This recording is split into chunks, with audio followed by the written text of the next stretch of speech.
South Africa के खिलाफ टी20 series में पाकिस्तान के लिए ओपनिंग कौन करेगा? मोहम्मद रिजवान, शर्जील खान, फखर जमान और बाबर आजम में सख्त मुकाबला। इनमें से कौन से दो ओपनर हैं बेस्ट चॉइस? हालात और कारकर्दगी के तनाजुर में तफसीली जायजा। अस्सलाम वालेकुम, मैं हूं अख्तर अब्बासी और आप देख रहे हैं world sports. Pakistan cricket team की सिलेक्शन कमेटी ने साउथ अफ्रीका के खिलाफ वनडे सीरीज के आखिरी दो मैचेस में 193 और 101 रन की सूरत में लगातार 2 सेंचुरियां दागने वाले ओपनिंग बैट्समैन फखर जमान को साउथ अफ्रीका के खिलाफ 4 टी20 मैचेस और दौरा जिम्बाब्वे में शेड्यूल 3 टी20 इंटरनेशनल मैचेस के लिए पाकिस्तान के टी20 स्क्वाड में भी शामिल कर लिया है, जो कि इससे कबल सिर्फ वनडे स्क्वाड में शामिल थे। फखर जमान टी20 इंटरनेशनल क्रिकेट में तवील अरसे से नाकाम हो रहे थे, जिसके सबब उन्हें मुख्तसर फॉर्मेट के स्क्वाड से ड्रॉप कर दिया गया था। वो अक्टूबर 2018 के बाद से खेले गए 18 टी20 इंटरनेशनल मैचेस में सिर्फ 11 रन फी इनिंग्स की कमतर एवरेज और 109 के स्ट्राइक रेट से सिर्फ 193 रन बना सके थे, जिनमें 36 रन की सूरत में वाहिद 50 प्लस इनिंग्स शामिल थी। लेकिन अब फखर जमान कैरियर की बेहतरीन फॉर्म में आ गए हैं और उन्हें टी20 स्क्वाड में भी शामिल कर लिया गया है, जबकि टी20 स्क्वाड में ओपनिंग पोजीशन पर धूम मचाने वाले मोहम्मद रिजवान के अलावा बाबर आजम और शर्जील खान भी मौजूद हैं। यूं इन 4 बेहतरीन ऑप्शंस की मौजूदगी में फिर आखिर ओपनिंग कौन से 2 बैट्समैन करेंगे? हालिया कारकर्दगी और सूरत हाल के पेश नज़र इस रिपोर्ट में पाकिस्तानी ओपनर्स पर ही बात होगी कि इस सीरीज़ के लिए कौन से ओपनर बेस्ट चॉइस हैं।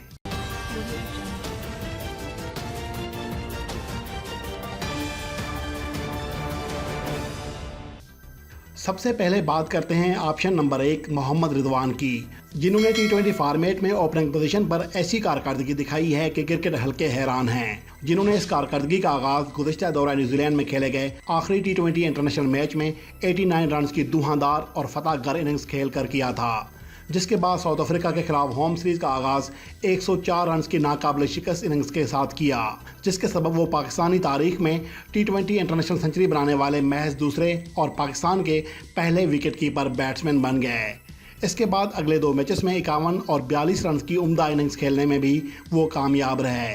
22 दिसंबर 2020 से अगर कम से कम 120 टी20 इंटरनेशनल रन बनाने वाले बैट्समैनों को एवरेज और स्ट्राइक रेट के इम्पैक्ट के साथ परखा जाए तो सिर्फ विराट कोहली ही अदाद शुमार में मोहम्मद रिजवान के करीब तर हैं। 22 दिसंबर 2020 से अब तक 40 से ज़्यादा एवरेज से 120 प्लस रन बनाने वाले दुनिया के 6 बैट्समैनों को अगर स्ट्राइक रेट के एतबार से तरतीब दें तो फखर जमान स्ट्राइक रेट में सिर्फ न्यूजीलैंड के डेवन कॉनवे के बाद दूसरे नंबर पर हैं, और अगर एवरेज के एतबार से देखें तो वो महज विराट कोहली के बाद दूसरे नंबर पर खड़े हैं। इस तरह दौरा न्यूजीलैंड और साउथ अफ्रीका के खिलाफ होम टी20 सीरीज़ के बाद PSL 6 में भी ओपनिंग पोजीशन पर मोहम्मद रिजवान ने बेहतरीन कारकर्दगी दिखाई, जो टूर्नामेंट में अपनी पहली इनिंग्स खेलने के बाद से 14 मैचेस मुकम्मल होने पर PSL 2021 मुलतवी होने तक टॉप स्कोरर के तौर पर जगमगाते रहे और बैटिंग चार्ट की टॉप पोजीशन पर किसी और बैट्समैन को कब्जा ना करने दिया। मोहम्मद रिजवान ने PSL 6 के 5 मैचेस में 59.40 की एवरेज और 140.09 के स्ट्राइक रेट से 350 समेत 297 रन बनाए, जो कि मुलतवी होने वाली PSL 2021 में बनाए गए किसी भी बैट्समैन के सबसे ज़्यादा रन थे। वो टूर्नामेंट में सबसे ज़्यादा 35 चौके लगाने में भी कामयाब रहे। टूर्नामेंट की 5 इनिंग्स में 3 फिफ्टियाँ इस बात की निशानदही करती हैं कि मोहम्मद रिजवान ओपनिंग पोजीशन पर शानदार कारकर्दगी दिखाते हैं। ओपनिंग पोजीशन पर इस कदर शानदार कारकर्दगी दिखाने के बाद मोहम्मद रिजवान को निचले नंबरों पर भेजना किसी भी तरह दुरुस्त फैसला नहीं होगा, और दूसरा ये कि मिडल ऑर्डर या निचले नंबरों पर मोहम्मद रिजवान का कैरियर ज़्यादा अच्छा नहीं है। इसलिए मेरा नहीं ख्याल कि कप्तान बाबर आजम और head coach Misbah ul Haq south Africa के खिलाफ सीरीज़ में मोहम्मद रिजवान को ओपनिंग से हटाकर निचले नंबरों पर भेजेंगे, ख़ास तौर पर जब उनका साउथ अफ्रीका के खिलाफ टी20 रिकॉर्ड इंतहाई शानदार है, जिनके खिलाफ वो 56.50 की एवरेज और 141.25 के उम्दा स्ट्राइक रेट से 226 रन बना चुके हैं, जो कि टी20 इंटरनेशनल क्रिकेट कैरियर में उनका किसी भी टीम के खिलाफ बेहतरीन रिकॉर्ड है। इस सूरत में मोहम्मद रिजवान को दौरा साउथ अफ्रीका में T20 मैचेस में ओपनर ही बरकरार रखते हुए उनके साथी ओपनर के बारे में फैसला किया जाएगा। और बाबर आजम, जो कि वनडे इंटरनेशनल क्रिकेट में भी वन डाउन पोजीशन पर खेलते हैं और साउथ अफ्रीका के खिलाफ गुज़िश्ता होम सीरीज़ के आखिरी मैच में भी वो ओपनर के बजाय तीसरे नंबर पर खेले थे, तो इस बात का इम्कान ज़्यादा है कि साउथ अफ्रीका के खिलाफ अवे सीरीज़ में भी ओपनर के बजाय बाबर आजम तीसरे नंबर पर ही खेलेंगे। इसलिए T20 सीरीज़ में पाकिस्तान की प्लेइंग 11 में मोहम्मद रिजवान के साथी ओपनर के लिए असल मुकाबला शर्जील खान और फ़खर जमान के दरमियान होगा।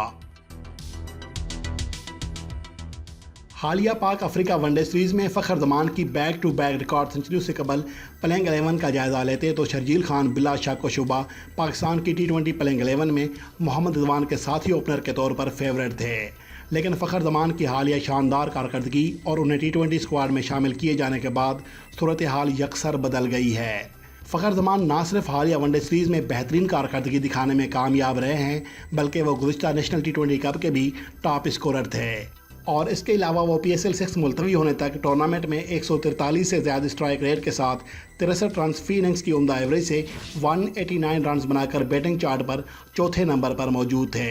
और 5 से कम मैचेस खेलने वाले बैट्समैनों में सबसे ज़्यादा रन्स के मालिक थे।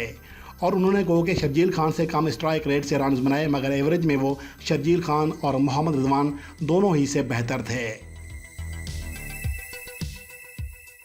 और दूसरी जानिब शर्जील खान, जिन्होंने PSL 6 मुलतवी होने तक 5 मैचेस में 170 से ज़्यादा स्ट्राइक रेट और 40 की उम्दा एवरेज से 200 रन बनाकर टूर्नामेंट के तीसरे टॉप स्कोरर होने का एजाज़ हासिल किया था, वो भी पाकिस्तान टीम में कम बैक करने के लिए मजबूत उम्मीदवार हैं, जो कि 2017 के दूसरे PSL एडिशन में स्पॉट फिक्सिंग में लिथड़ने के बाद पहली बार पाकिस्तानी स्क्वाड में मुंतखब हुए हैं।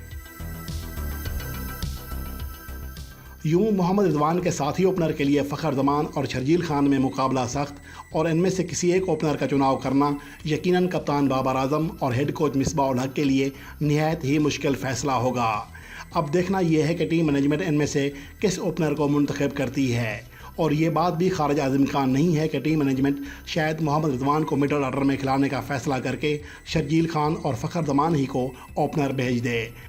लेकिन अगर कोई यहाँ मुझसे पूछे तो मैं यहाँ मोहम्मद रिजवान और शर्जील खान ही को बतौर T20 ओपनर चुनूँगा, जिसकी कई वजूहात हैं, जिनमें से सबसे अहम चीज़ ये है कि फ़खर जमान, जो कि हालिया दौरा साउथ अफ्रीका से कबल भी वनडे इंटरनेशनल क्रिकेट में बेहतरीन फॉर्म में थे, जो ना सिर्फ श्रीलंका के खिलाफ गुज़िश्ता होम सीरीज़ में बैक टू बैक 50 बना चुके थे, बल्कि वर्ल्ड कप 2019 से कबल दौरा इंग्लैंड में 138 रन की शानदार इनिंग्स भी खेल चुके थे। वो गुज़िश्ता 2 बरसों में वनडे इंटरनेशनल क्रिकेट में तो परफॉर्म कर रहे थे, मगर T20 इंटरनेशनल क्रिकेट में यकसर नाकाम थे, जो 2 बरसों में सिर्फ एक बार 25 रन की हद पार कर सके थे,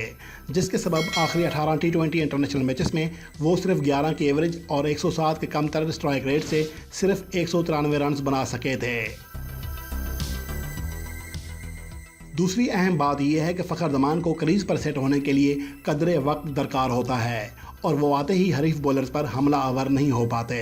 और जब भी उन्होंने ऐसा करने की कोशिश की है वो नाकाम ही हुए हैं। साउथ अफ्रीका के खिलाफ उनकी हालिया 193 और 101 रन की back to back century innings इसकी वाज़ेह मिसाल हैं, जिन्होंने दोनों इनिंग्स में आहिस्ता आहिस्ता अपनी इनिंग्स बनाई। दूसरी जानिब शर्जील खान यकसर मुख्तलिफ अप्रोच के बैट्समैन हैं, जो पहली ही गेंद से हरीफ बॉलर पर अटैक करने की पूरी सलाहियत रखते हैं। यही वजह है कि PSL 2021 में वो टॉप 10 बैट्समैनों में सबसे ज़्यादा 170 के स्ट्राइक रेट से रन करने के साथ साथ सबसे ज़्यादा 15 छक्के लगाने वाले बैट्समैन भी थे।